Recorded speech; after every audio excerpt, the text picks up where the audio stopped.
Welcome to coding Tamil. இன்னைக்கு நாம் character encoding standards தான் பார்ட் 2ல பார்க்க போகிறோம். வாங்க வீடியோக்குள்ளே போகலாம். கேரக்டர் என்கோடிங்கிறது கேரக்டரை கம்ப்யூட்டர்ஸ் புரிஞ்சு கொள்ளக்கூடிய நம்பர்ஸுக்கு மெப் செஞ்சு காட்டுறது. அதாவது ஒவ்வொரு கேரக்டர்ஸுக்குமே ஒரு யூனிக் கோட் பாயிண்ட் அசைன் பண்ணப்படும். இது ஒரு ஸ்பெசிஃபிக்கான நம்பர் மூலமாக ரீப்ரசன்ட் செய்துன்றது உங்களுக்கு இப்போதைக்கு புரிஞ்சிருக்கும்னு நம்புகிறேன். அதோட பைனரி டிஜிட்ஸும் பைனரி சிஸ்டமும் இந்த ப்ராசஸுக்கு முக்கிய பங்கு வகிக்குது. கேரக்டர் என்கோடிங்கையும் அதன் HTML-க்கான தொடர்பையும் பார்க்க என்கோடிங் ஸ்டாண்டர்ட்ஸை கொஞ்சம் க்ளோஸராக பார்ப்போம். செவரலான கேரக்டர் என்கோடிங் ஸ்டாண்டர்ட்ஸ் இருக்குது. இது ஒவ்வொன்றுமே தனிப்பட்ட பெனிஃபிட்ஸோடையும் லிமிட்டேஷன்ஸோடையுமே வருது. கேரக்டர் என்கோடிங் ஸ்டாண்டர்ட்ஸ் என்னெல்லாம் இருக்குன்றத நார்மலாக பார்க்கலாம். ASGII இதோட விரிவாக்கம் American standard code for information interchange. இது கேரக்டர் என்கோடிங் ஸ்டாண்டர்ட்லே பேசிக்கானது.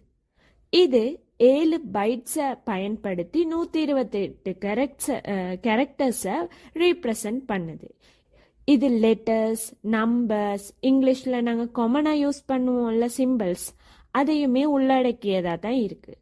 ஆனால் இதில் இருக்க ட்ராபேக் என்னன்னா ASCII என்கோடிங் மற்ற லாங்குவேஜ் கேரக்டர்ஸை ரீப்ரசன்ட் பண்ண சூட்டபிளாக இல்லை. அடுத்து நாம் பார்க்கலாம் யூனிகோட். இது ஒரு பெரிய கேரக்டர் என்கோடிங் ஸ்டாண்டர்ட்னு சொல்லலாம். இது ரொம்ப பெரிய நம்பர்ஸ் ஆஃப் கேரக்டர்ஸை சப்போர்ட் பண்ணுது. இது 32 பைட்ஸ் யூஸ் பண்ணாமல் ஓவர் மில்லியன் கேரக்டர்ஸை ரீப்ரசன்ட் பண்ண முடியும். நான் Latin script like Chinese, Arabic and Cyrillic கேரக்டர்ஸை கூட இன்க்ளூட் பண்ணுது. யூனிகோடில் டிஃபரண்ட்டான என்கோடிங்ஸையுமே இது இன்க்ளூட் பண்ணுது.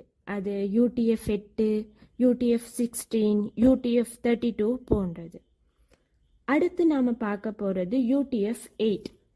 வைட்லி யூஸ் பண்ணுற கேரக்டர் என்கோடிங் ஸ்டாண்டர்ட் இது ASCIIக்கு பொருந்தும்னு சொல்லலாம். இது ஒரு வேரியபிள் லெங்த் என்கோடிங்கை பயன்படுத்தப்படுது.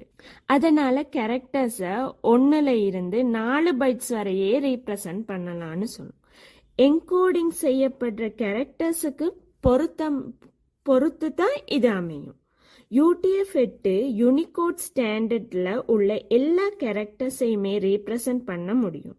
அதனால வெப் டெவலப்மெண்ட்டுக்கு இது ஒரு சிறந்த சாய்ஸ்ன்னு நம்ம சொல்லலாம். UTF-8ன்றது வெப் டெவலப்மெண்ட்டுக்கு ரொம்பவுமே காமனாக யூஸ் பண்ணுற கேரக்டர் என்கோடிங் ஸ்டாண்டர்ட். இது HTML5 டிஃபால்ட் என்கோடிங் ஸ்டாண்டர்டாக இருக்குதுன்னு சொல்லலாம்.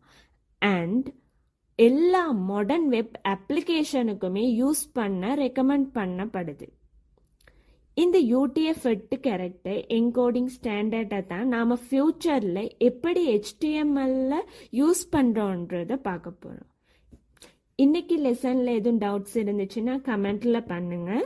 இந்த வீடியோ உங்களுக்கு யூஸ்ஃபுல்லாக இருந்துச்சுன்னா லைக் பண்ணி மற்றவங்களுக்கும் ஷேர் பண்ணுங்கள். மறக்காமல் சப்ஸ்கிரைப் பண்ணுங்கள். தேங்க்யூ.